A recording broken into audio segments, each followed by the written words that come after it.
Iran Israel વચ્ચેના સંઘર્ષના કારણે વિશ્વભરના રાષ્ટ્રોને યેન કેન પ્રકારે માઠી અસર પડી રહી છે।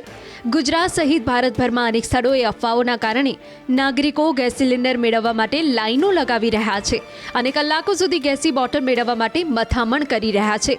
ત્યારે ગેસ પર વધતી નિર્ભરતા વચ્ચે ગુજરાતના ગ્રામીણ વિસ્તારોમાં હવે વિકલ્પ તરીકે સ્વદેશી ઉર્જા મોડેલ અપનાવવાની શરૂઆત થઈ છે।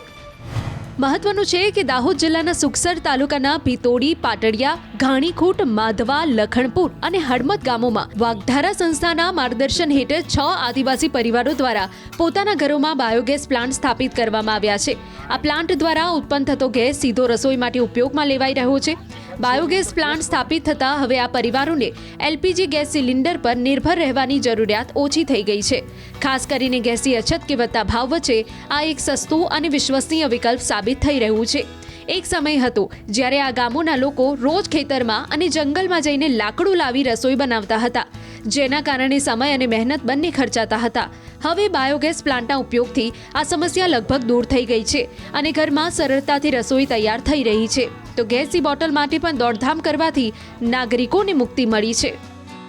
ગોબર ગેસ પ્લાન્ટ જે લગાવ્યો છે તે અમે વાગધારા સંસ્થા દ્વારા અમને સંસ્થાથી જે 45,000ની જે એમની પ્રોજેક્ટ છે એનાથી અમને સબસિડીમાં ખાલી 7,000 રૂપિયામાં ફિટ કરી આપેલ છે સૌર ખર્ચ કંપનીથી।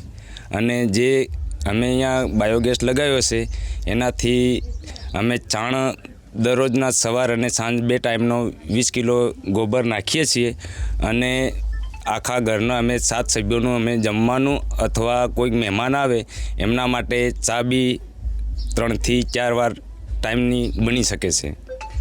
આજે ગોબર ગેસનો જે ઉપયોગ કરો છો એનાથી શું ફાયદા થઈ રહ્યા છે? એનાથી ફાયદા એ છે કે જે અમે પ્રાકૃતિક ખેતી વિશે બી એના છાણનો ઉપયોગ કરી શકીએ છીએ ખેતરમાં, અને શાકભાજી હોય એનાથી બી ઉપયોગ કરી શકીએ છીએ। મરચાં, ટામેટાં, રીંગણ, ગવાર અને ભીંડામાં 3 માસથી અમે એલપીજી સિલિન્ડરનો બોટલ લાવ્યા જ નથી અને આ 3 માસથી અમે આ બાયોગેસ પ્લાન્ટથી જમવાનું અને ચા નાસ્તાનો ઉપયોગ કરીએ છીએ। ઉલ્લેખનીય છે કે મહિલાઓ માટે પણ આ પહેલ ખૂબ જ લાભદાયક સાબિત થઈ રહી છે। પરંપરાગત ચૂલામાંથી નીકળતા ધુમાડાથી થતી આંખ અને શ્વાસ સંબંધિત સમસ્યાઓમાં હવે ઘટાડો થયો છે। સ્વચ્છ અને ધુમાડા વગરની રસોઈ વ્યવસ્થા તેમજ આરોગ્યપ્રદ જીવન તરફ લઈ જઈ રહી છે। લાકડાની માંગ ઓછી થતાં વૃક્ષોના કટાણમાં ઘટાડો થાય છે અને જંગલોનું સંરક્ષણ શક્ય બને છે। અત્યારે વર્તમાનમાં ચાલી રહેલા વાતાવરણ જેનું અસંતુલન, ક્લાઇમેટનું અસંતુલનને જાળવવા માટે સંસ્થા દ્વારા જે પ્રયાસો કરવામાં આવે છે એમાં એક આ છે બાયોગેસ સંયંત્ર અને બીજા છે સોલર પેનલવાળા બી સિસ્ટમોનું કામ સંસ્થા દ્વારા કરવામાં આવે છે। તે છતાં સંસ્થા દ્વારા પ્રાકૃતિક ખેતીને પણ વિશેષ મહત્ત્વ આપવામાં આવે છે। દરેક ગામડાની અંદર 20 બહેનોના ગ્રુપ બનેલા છે। આ ગ્રુપના માધ્યમથી ગામડાઓની અંદર પ્રાકૃતિક ખેતી બાબતે બહેનોને જાણકારી આપવામાં આવે છે। એ 20 બહેનો પોતાના ગામની અંદર બખૂબી કામ કરે છે। અત્યારે જે બાયોગેસ સંયંત્ર લગાડેલો છે, જે ખેડૂતોના ઘરે છાણ ગોબર હોય છે એ છાણ એ લોકો યા તો ખેતરમાં ડાયરેક્ટ ખાતર ઉપયોગ કરતા હોય છે અથવા એને છાણા બનાવીને બળતણ માટે ઉપયોગ કરતા હોય છે।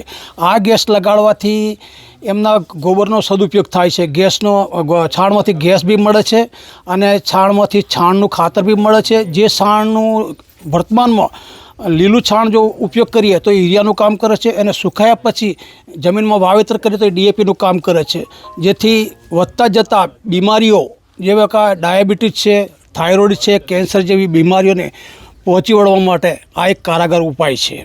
છેલ્લા કેટલાક સમયથી જે ગ્રામ્ય વિસ્તારોની અંદર વાગધારા સંસ્થા દ્વારા ગોબર ગેસ ઇમ્પ્લિમેન્ટ કરવામાં આવી રહ્યું છે અને અત્યારે અમે ઊભા છીએ ઘાણીખૂટ ગામની અંદર અને ઘાણીખૂટ ગામની અંદર આપણે દ્રશ્ય બતાવીશ કે જે આ પ્રકારે ગોબર ગેસ પ્લાન્ટ ઇમ્પ્લિમેન્ટ કરવામાં આવ્યું છે, જ્યાં એક તરફથી અહીંયા જે ગોબરને મૂકવામાં આવતું હોય છે, સવાર સાંજ જે પશુધનમાંથી નીકળતું ગોબર છે તે ગોબરનો ઉપયોગ કરવામાં આવી રહ્યો છે। ગ્રામ્ય વિસ્તારની અંદર જે પશુધનના અંદરથી જે ગોબર નીકળતું હોય છે તે આ ગોબર જે અંદર જતું હોય છે અને અંદર જ્યાં બાદ આ પાઇપલાઇન છે, પાઇપલાઇન દ્વારા સીધું ઘરની અંદર જતું આવતું હોય છે અને ઘરમાં જે ગેસનો ઉપયોગ થતો હોય છે. ત્યારબાદ એની એક અન્ય વિશેષતા તો એ છે કે ગોબરના કારણે ગેસ તો મળી રહ્યો છે, પરંતુ ગોબરના કારણે જે પ્રાકૃતિક ખેતી તરફથી એક નવો પહેલ કરવામાં આવી રહ્યો છે. હું આપને દ્રશ્ય બતાવીશ કે આ પ્રકારે જે અહીંયા ગોબર ગેસમાંથી ગોબર ઇમ્પ્લાન્ટ તો થઈ રહ્યો છે, ગેસ બની રહ્યો છે, પરંતુ ગેસ બન્યા બાદ અહીંયાથી જે વેસ્ટ ગોબર નીકળી રહ્યું છે તે વેસ્ટ ગોબરને પાણી સાથે મિક્સ કર્યા બાદ જે અહીંયા ખેતરની અંદર છોડવામાં આવતું હોય છે, તેના કારણે પ્રાકૃતિક રીતે ખેતી પણ થઈ રહી છે. એનો મતલબ એ થયો કે ઓછા ખર્ચની અંદર વધારે આવક મેળવવા માટેનું આ એક વસ્તુ સાબિત થઈ રહ્યું છે, કારણ કે જે ગોબર ગેસ પ્લાન્ટ ઇમ્પ્લિમેન્ટ કરવામાં આવ્યો છે અને ગોબર ગેસ પ્લાન્ટના કારણે ગેસ તો મળી રહી છે અને ગેસના સાથે સાથે પ્રાકૃતિક ખેતી તરફ પણ એક પગલું ભરવામાં આવી રહ્યું છે. સૌરભ ગેહલોત, ન્યૂઝ 18 ગુજરાતી, દાહોદ.